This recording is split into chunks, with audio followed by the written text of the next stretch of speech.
It is time for another round of Big Thursday Night Modern at Magic Corner Vienna. My name is Michael and I'm here with Woelfler. Thanks for joining us tonight.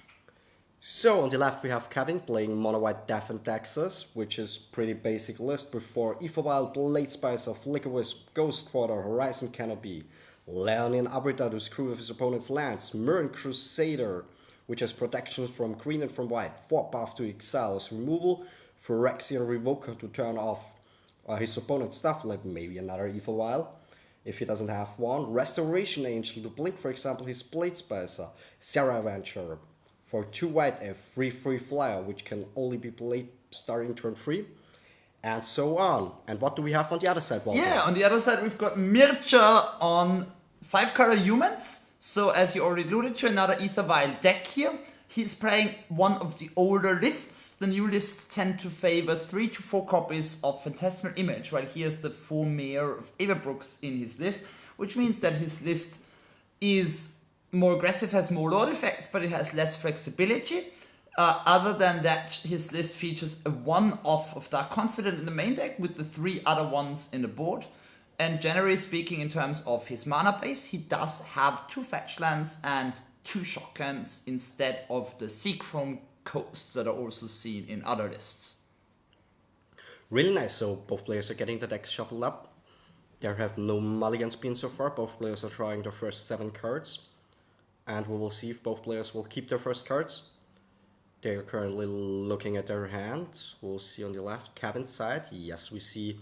Did you see any? Yeah, one was a plains. Yes, 2 one was a plains, 2 tectonic edges. Tectonic edges, which can destroy his opponent's lands, but only if he has 4 or more. Exactly, and Mircha has to take a mulligan here. I think there was a distinct lack of lands or mana sources in his hands from what I saw.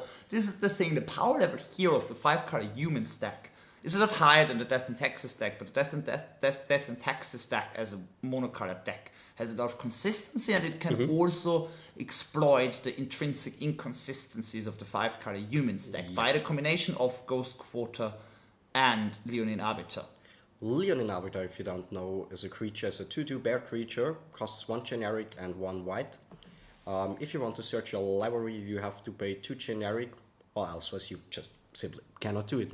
But I don't think that in this matchup this will be too great, because usually 5-color humans play no or 1 or 2 fetch lands. Yeah, and Mircha here on the play, keeping his 6 and leading off with Cavern of Souls into Champion of the Parish, which is answered by another 1-drop of Kevin's side, Thraben Spectre. Yes, but sadly most likely he will not be able to block, because if there's just another human from Mircha's side, the Champion of Parish will be a 2/2, and we do see a Foliar. Yeah, this is an interesting matchup. Both players have 4 Thalias, and it's pretty much the worst card for both of them, because they play 4 of them, which means not a lot of non-creatures, so Thalia is basically just a 2/1 fast strike here that multiple copies of our reliability if you don't get to trade it off. This is true, so we see the Tectonic Edge being played here by Kevin, which, well, the Tectonic Edge is usually a really good card, but in this matchup it's not very likely that the humans player will go above 4 lands, and even if so, he will already have played out his hand. There is a nice trick though, when your opponent has 4 lands with 2 Tectonic Edges, you crack one, you hold priority, crack another, and then while you put those abilities on the stack, your opponent still has 4 lands, but then once they resolve it doesn't matter and you get to destroy 2 lands. That might come up. But you know, holding priority is just for Magic the Gathering online. You don't need to do it in real life. You just still keep priority, and you say in response to your activation. Yes. Yeah, sure. But it's the technical way to do it, is keeping priority here. Like how it's easy to communicate, at least. Okay, so we're going to see a big attack from Mitchell's side. And yes, we do see a buff to exile from Kevin's side, which will kill the champion of, exile the Champion of Parish from Mitchell. So Mitchell has now decided, can now decide to search out the land. Yeah, which is 1 basic plains in his list, is his only fetchable land here. Hey, do you know the new rule, newish rule, which now applies to buff to exile? Yeah, sure, you got to remind your opponent that they have a choice in searching. Do you think this new rule change, It's been a while, but I like it because it just means that you can't annoy your opponent, shortcut through, you can not try to make tricks to have your opponent forget about fetching here in this situation. when it's an option. I like it. It means there is less chance for like some spikes on the not so honest side of the spectrum to just abuse opponents' not deep enough knowledge of the format. Yes, this is true. I think it makes the format a little bit more fair. So, what do we see from Kevin's side? For 2 generic mana and 1 white, we do see a Blade Splicer, which is a 1/1 creature, which will bring into play another creature, a 3/3 golem creature, and as long as Blade Splicer is in play, this golem also has first strike, so it's a perfect blocker. And here we have an attack things, of the Frame Inspector for 1, because the Mayor of Everbrook is not going to block. No, and most likely not, and the fetch. because Kevin is nowhere near jump blocking right now. Mircha, Mircha is never gonna block with that. No. The Green Lord is just a 1/1, or? It's a 1/1, and it gives all other humans +1/+1, and it has the Werewolf flip mechanic, which means that if you cast 2 or more spells per turn, it flips, and then it flips into the Werewolf side, which would, we have another Champion of the Parish and Refractor Mage here, getting rid of the Golem. But what Mayor of Everbrook does once it flips, it makes Wolf tokens on the end step, and those Wolf tokens are pumped by the flip side. So it pumps Wolves instead of humans. Oh, seems like a great creature here. Yeah, it's especially for the long run. It's very nice on this board because it's very, very susceptible to removal. But once you get to flip it or flip it forth and back, and there is not a lot of removal here, it can create, like you said, a long-term source of card advantage. Yes, and we do not have a lot of removal in Kevin's deck. No, just 4 copies of Yes, 4 copies to Excel, and after sideboarding gets a little bit more interesting.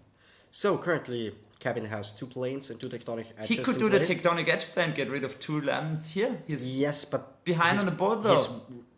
He's strongly behind on the board because his opponent has Falia, Guardian of Raven, which is not perfect in this matchup. But it's a 2/1 creature. Champion of Parish as a 2/2. And he's doing 1 tech edge. Yes. And a spell. And another, a Falia. So both players now have their Falias in play, which will not disrupt the human's player in any way possible, or does he have anything in the deck? Just for Ether Vials that are not creatures. So but the Thalia can at least trade off with the opposing Thalia, which is not very exciting, but still. No, it can't. Now we get a copy of Noble Hierarch here, which is going to pump up Champion of the Parish. And yes, most likely. Champion of the Parish is currently a 3/3 creature. It's a 1/1 with 2. No, it's a 1/1 with 2 +1/+1 counters, and it gets +1/+1 by the Green Human Lord. Mirror of Everbrook. Yes. And we see an attack. Mircha is considering here, does he want to attack with the Thalia 2, which allows his opponent to trade Thalias, or does he just want to attack with the champion? And I like the attack with all of the creatures, also allowing the trade-off of Thalias here, simply because it doesn't give you any opportunities to double block, and you just want to simplify the board state here. Mircha also still has access to the 1 Horizon Canopy at the very right of his row of lands, which allows him to restock here for further gas. Yes. So Kevin has now to think if he wants to block, and if he wants to block, how he's going to block.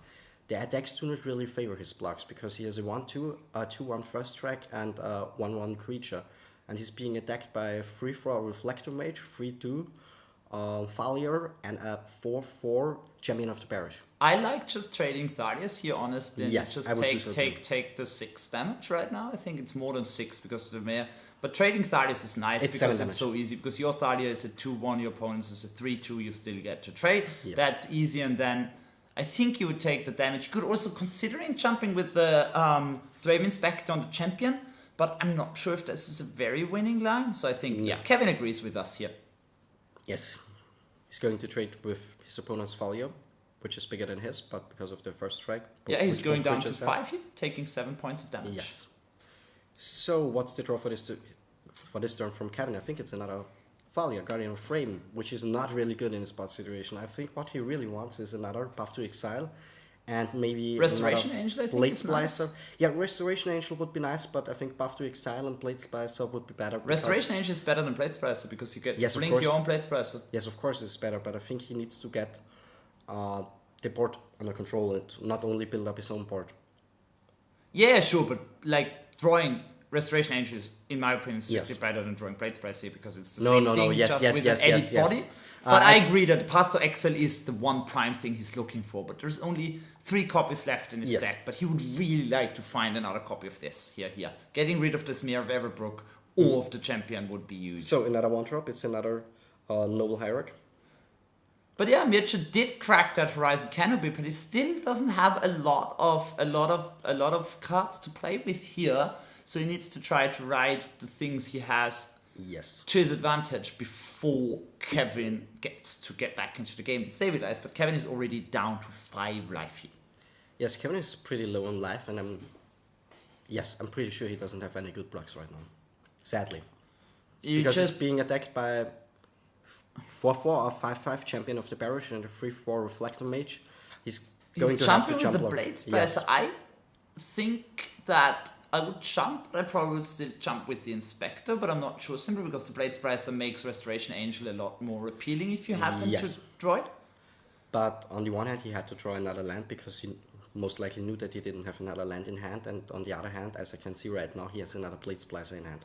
Okay, sure. Which he will for sure deploy this turn. If he has another Blades Pricer, then I get that block, simply because the Flame Inspector is 1-2, while the Blades Pricer is 1-1. Yeah, but nonetheless, Kevin is really under big pressure here because he's down to 2 life, and his opponent has kind of really a lot of creatures out there, even the Noble Hierarch 1-1, so... And he also doesn't even want to double spell on a turn, because then the mare flips, which is okay for 1 turn, but it starts creating wolves. So Kevin's probably going to survive this turn, but I have honestly not much of an idea what his plan is going any further than that 1 turn. Well, me neither. Currently, the board state looks really, really, really not in favor of Kevin. Because you still get to just... Now you have the golem, but you still get to attack for a lot, so you force a jump block every turn. And that is not bad. And we see... we just see another copy of Ancient Cigarette. So this is Kevin's chance to try into something big. I think now a Restoration Angel or another Blades Yeah, but Pricer now would be no great. spell got cast, and now the Werewolf is going to flip. It is flipping right now, so Kevin has to be able to cast 2 spells to get it to flip back. Yes, and here's but only it's one actually, it's unclear which side is worse for him here, because the one pumps all the humans and the other one just makes wolves each turn that get pumped too. So it's kind of it's like... both not great, because I think the second side is better because Kevin only has 3 creatures on the board, while Mircha has 1, 2, 3, 4, 5 creatures on the board. So basically, if Kevin taps out or something else happens, Mircha just has to attack. Exactly. And So now, if Kevin doesn't have a play right now, he's dead. Currently, he's dead on board. He's not What? dead on board Oh, because no, those I'm hierarchs sorry. don't get pumped Yes. anymore. Oh, He such a was big dead on mistake. board Such a big before the mistake, yes. mare flipping. The mare flipping actually gives him a chance to survive this turn, but it creates long-term advantage that he is very hard to overcome because it's 1 additional token per turn. But right now, this lethal threat, and now this is nice. We see Flicker Wisp targeting the Blades Pricer, getting another golem here. Yes. So now we have 2 fast striking 3/3. So everything with toughness less than 6 is just going to get eaten. Mm-hmm. So currently, Kevin has the board stalled with his 2 3/3 first strike golems, and we will see how Mircha can get out of this situation. Oh, it's another Refractor Mage. Wow, this has to be really hard for Kevin because now he's really Now he's back behind to on jump board. blocking. Yes, he's back to jump blocking while trading off his creatures for nothing.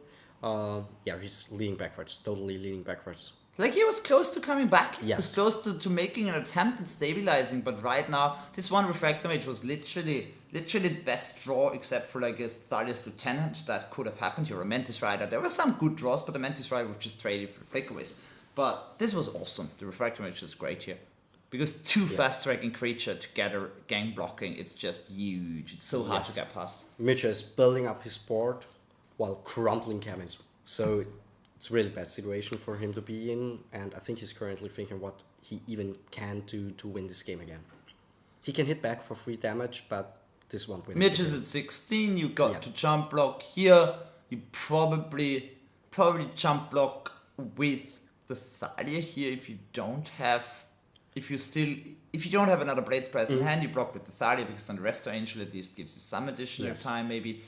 The thing is, again, you can't cast 2 spells a turn, but you're probably not going to because then you're dead. Because once this thing flips back, or the wolves kill you too, it's still very hard. But he's jumping with the Blades Pricer. Okay, so now if he draws Restoration Angel, it won't be that good. Mitch is indicating the trigger. We get some card sleeve or something as a wolf token here. Yes. It's a Is 2/2 it wolf token, yes, but it's a 3/3 as long as that Woelfler is in play because it pumps those wolves. Yeah. Okay, so the clue is being correct. Kevin can now draw another card. Well, has to draw another card.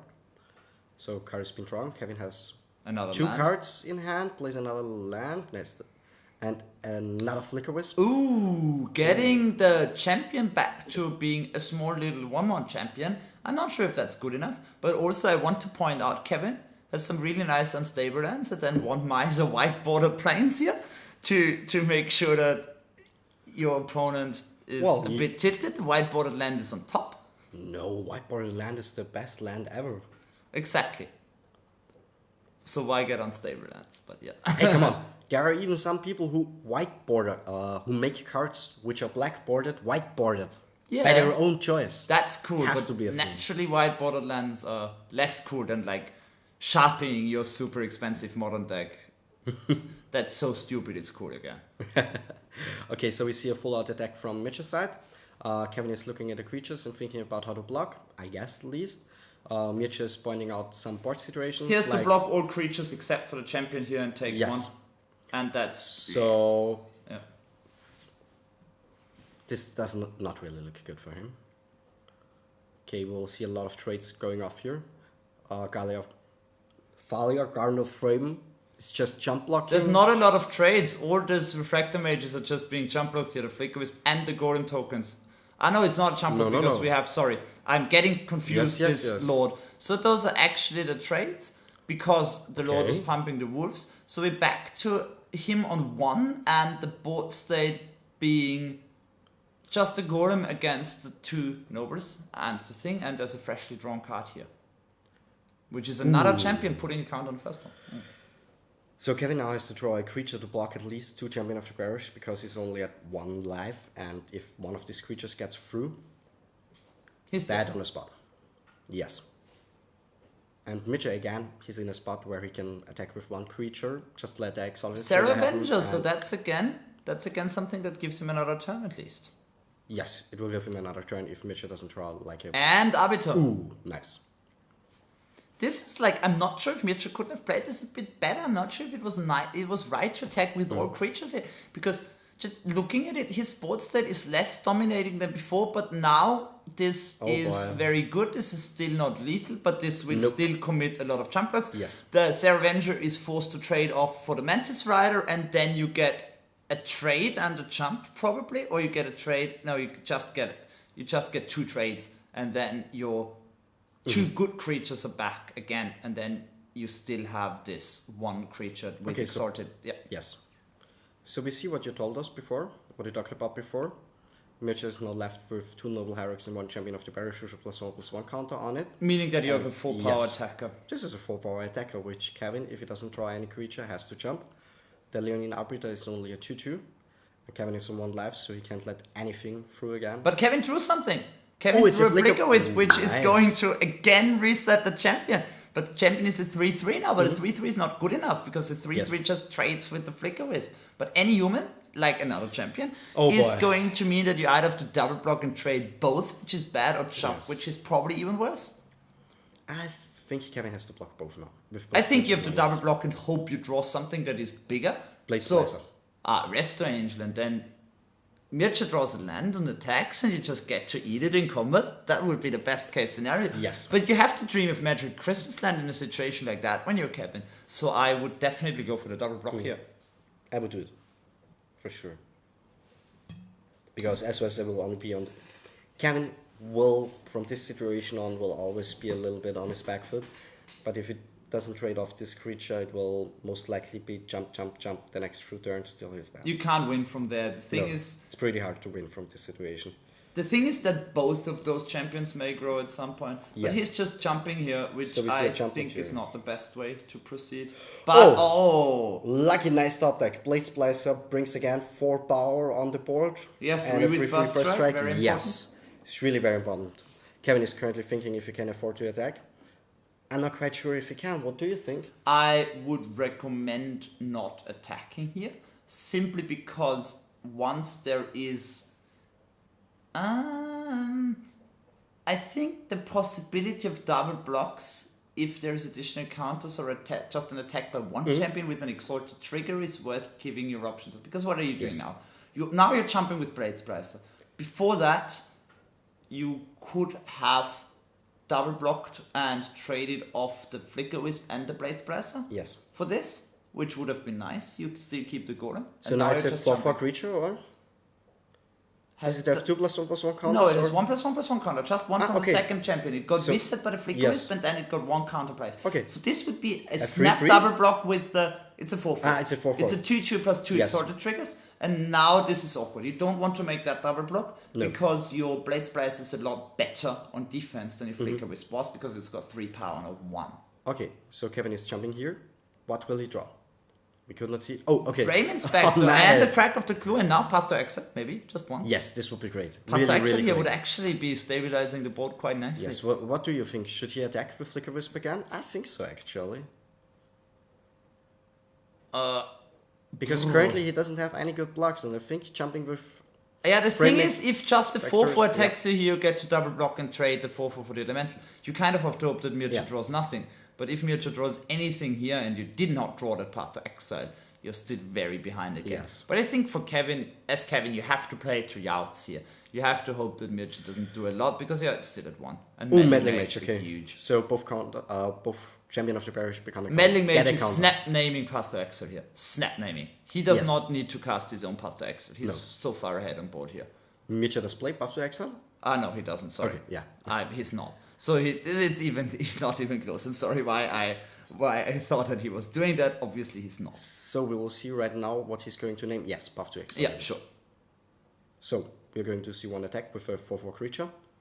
No, with a 5/5 creature. Yeah, and now it's a 5/5. Now you can't double block it, which is why I would have double blocked it a turn before, because Mircha is very likely to draw human. Mircha plays 20 lands for Ether Vials, 36 humans, which is more than 50%. Yeah. So Kevin is playing a Leonine Arbiter, currently not doing a lot on this board state. Hey, it's jump blocking again. Yeah, Kevin currently has 3 creatures. Mage has 3 attackers, so if there's a Reflector Mage, looks real okay. Ooh, we do see another Human Lord. Yeah. Not the promo version this time, just the normal one, but that is more than good enough. Yes, this is more than good enough because he is now... Now both Noble Hierarchs are lethal. Yes, both Noble Hierarchs are lethal. So to survive this turn, you need to have nothing because you can't cast Path to Exile on this. So Kevin scoops it up and we'll head to the sideboard here. Yes, Mickey, what does Kevin have access to in terms of trying to come back from this loss in game 1? What did he see in game 1? He saw in game 1 a lot of small humans growing bigger and bigger, and for this situation he has a great card in his sideboard, which is Dusk, and with his aftermath Dawn. Which is called Dusk to Dawn. Dusk to Dawn, I'm really sorry about that. So Dusk costs 2 generic and 2 white, will destroy all creatures with converted mana cost equal 3 or greater, and Dawn, the aftermath, costs 4 generic and 1 white and will bring back all creatures with converted mana cost 2 or less from his graveyard to his hand. I think he will for sure board in 2 of this. And another great card in this matchup, maybe for more stally games or to bump up his own team, is 1 Gideon, Ally of Zendikar, which is a planeswalker that costs 2 generic and 2 white. His ultimate form is -4 and will bring him a +1/+1 emblem for all of his creatures. And for 0, he will get a 2/2. I think it's a soldier. It's a Knight token. Ally. It's a Knight Ally. Ally of Zendikar. I'm sorry, Knight Ally token. And for +1, I guess, Gideon, Ally of Zendikar becomes a 5/5 indestructible creature. A soldier. Yes. That's where the soldier is coming from. He becomes a soldier, he makes Knight Allies. And on the other hand, what would you take out for those cards, Michi? I think in this matchup, Thalia, Guardian of Frame is not really good, but Leonine Arbiter isn't that good either. But I think I would take out Thalia, Guardian of Frame because it's a legendary creature. It's 2/1 and just hinders Kevin's plan by playing Dusk. I totally agree with the Thalia, because on Mitchell's side, I would also take out his 4 Thalias. They're not very good here in this matchup against Death and Texas. Obviously, it's like, if both players play Blood Moon, both are probably correct to board them out. Same with Thalia. Other card that also doesn't do a lot is Kite Sail Freebooter, same thing.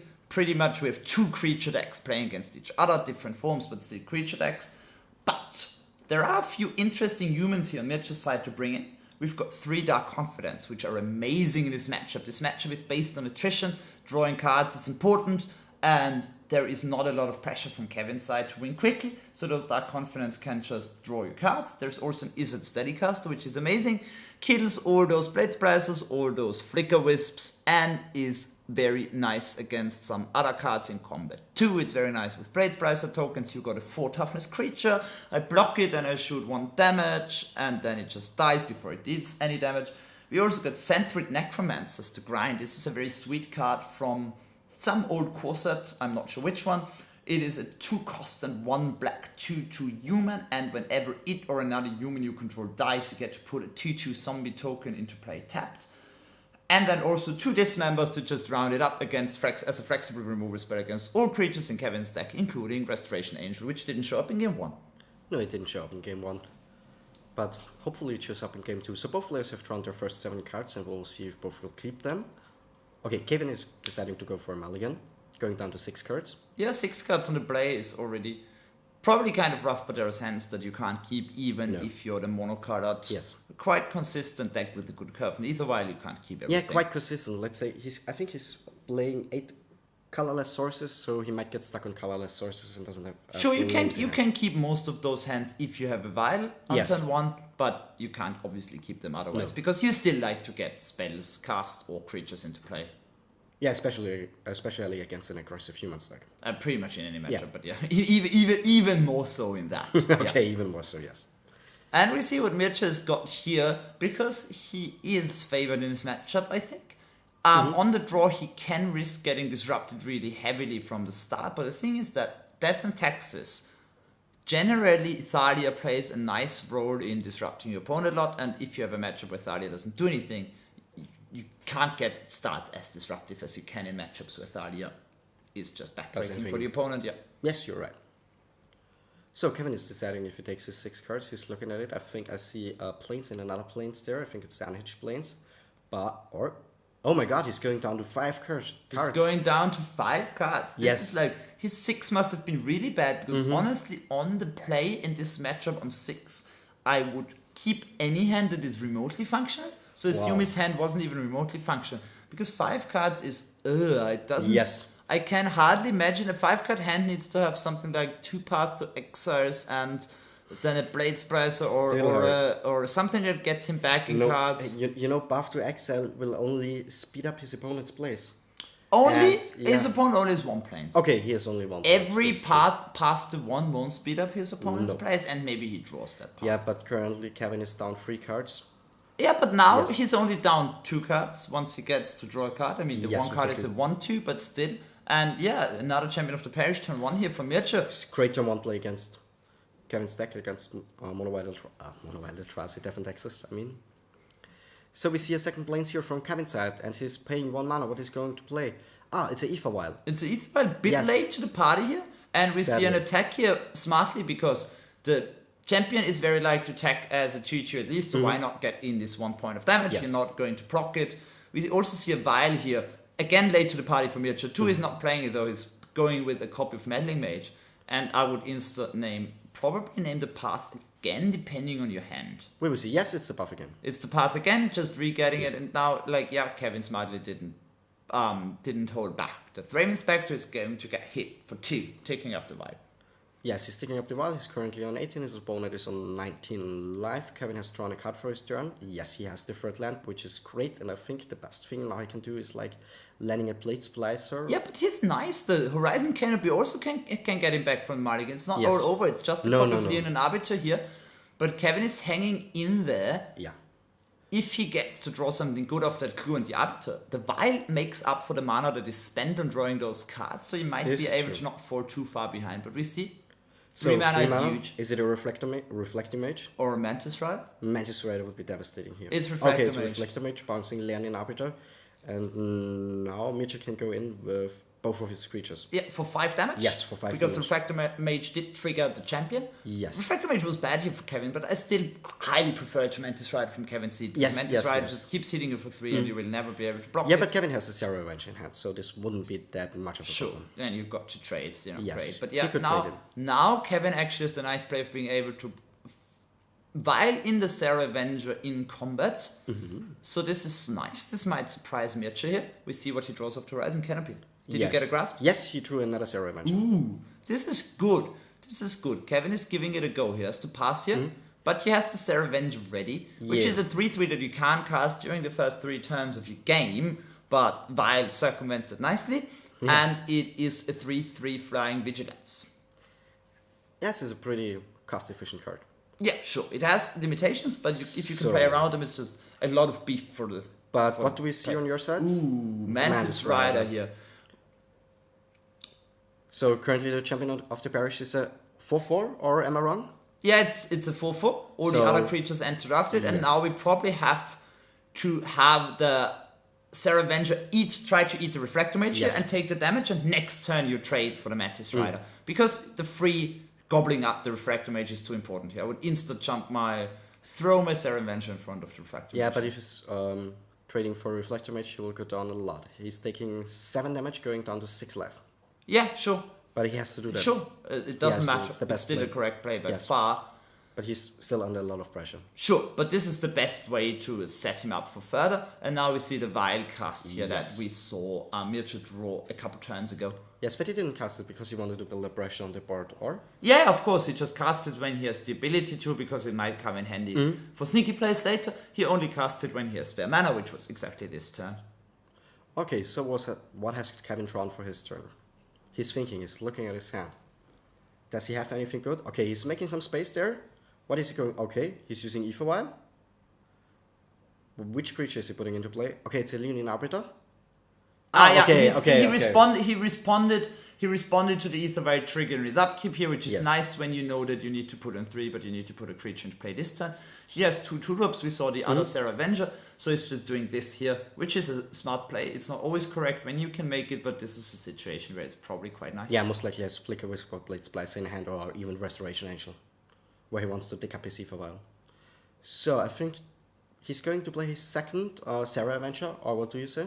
Yeah, if he doesn't have any better options, second Sarah Avenger is not bad at all here. Yeah, because using Horizon Canopy might not be the best choice. Okay, a second Ether Vial. I might not have played that in this situation.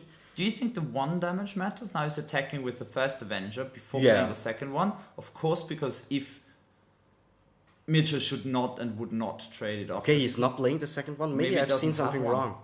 Yeah, maybe I missaw something. Can you His say deck list missaw? has to, you just missed something. You just say you missed something. Maybe I missed something. That's, I think, good enough. Ah, okay, I think missaw sounds better. Oh, devastating. Oh. Falius Lieutenant. Yeah, so Thaddeus Lieutenant, 2 counters on the champion, 1 counter on all the other creatures. Very nicely putting that Mantis Rider out of range of trading with the Sarah Avenger. Yes. And now you Right just into get jumping to, mode. Oh, no, no. another Mare of Oh. Averbrook. So right now Kevin is pretty much Devastating. dead. I Devastating. think Wow, he crucial. is not dead on board here, but after a couple of jump blocks, he will probably be dead. very He has soon. 3 blockers, his opponent has 3 attackers, so he's not going to die this turn, but he will for sure, he's having currently really, really big problems. So what he needs to draw is a Dusk. Yeah, but Yeah. also Dusk is... No, it's not enough, he just has 3 Dusk lands. doesn't kill the... Not all creatures, yes. It doesn't Yeah. kill one Lord. It doesn't kill the Green Lord. I'm sorry, I don't remember the name. It also doesn't. What is it? Power 3 or greater? Power 4 greater? Free Yeah. upgrader. It will kill Falia, Falia's Lieutenant. Yeah. If it's definitely, Yes. definitely. But maybe he has it in hand, so he just needs to draw another land. That's a see possibility. Soon. Yes. That's a possibility. Definitely. So he traded for the. But he can't do it because he's at 1. He can't draw it even because of the Horizon Canopy. He doesn't have access to 4 mana even No, if he he drew a doesn't. land, and Yes, now he he cracks cannot it do it. because oh my god. What did you draw? Dusk Dawn Ugh, with 2 lands to devastating. play. Maybe he should have jumped with the No, I lost the name. How's the card With called? the Frame Inspector. Frame Inspector, thank you very much. That's a possibility, but he would have needed to have another land in hand anyways, because now he draws the land. But the thing is, he wouldn't, without cracking Horizon Canopy, he wouldn't have drawn that land, because he would have just drawn the Dust on for his turn. Whew. What is he going to do? Doesn't look good for him. 3 mana available. 4 creatures on his opponent's side. Kevin is again down to 1 life. His opponent is again to 16 life. Same situation as the game before. He has got this vial on 4, but I think he just... Does he have the Restoration Angel, or did he just tick it up in anticipation of maybe drawing that Restoration Angel for his draw step? Yeah, both might be true. I'm looking at his hand, but I cannot clearly see it. For sure I see a Dusk Dawn, but the other cards I cannot really see. Kevin is currently thinking if it's game over for him or if he has any solution. I mean, Kevin is not insta-scooping, so maybe he has something. He seems a little bit nervous playing with his lands, but it's okay. Oh, he has a Path to Exile in his hand. And... Path to Exile... Yes. Path to Exile plays, but because the Refractor Mage got traded off. And now he's main phasing this, Path to Exile here. Okay. He knows that his opponent can't get a land. You know what the other creature is? I think it's Thalia. Or? No, it's a Restoration Angel. I'm sorry. It's a Restoration Angel, okay? So he's still just dead to an attack with all creatures here? Yes, but he is dead to an attack with all creatures. Kind of get into Mircha's mind and get him to somehow not attack with all creatures, but Mircha still has a Meddling Mage here that he can play to just be safe, so he's probably just naming Path again here to make sure that there's not a second Path hiding in Kevin's No, he's writing hand. something on his... Yeah. Blade Splicer. Blade Splicer, that is, okay. So we see Restoration Angel being put into play with Ether Vial with 4 counters on it. He is not yet... And he's cracking the clue in, so if there's another 1-drop, he can vial it in. And he was flipping the card, because if it was another 1-drop, he could have vialed it in. Only 1-drops in his deck are the Inspectors, he didn't have it. He shows the Dusk Dawn, it's like, it was Ghost, but too late. And we his have opponent is looking at his hand. Oh, he's looking at Dusk to Dawn. It would have killed all of his creatures. Yeah, he was like, this would have survived. Yes.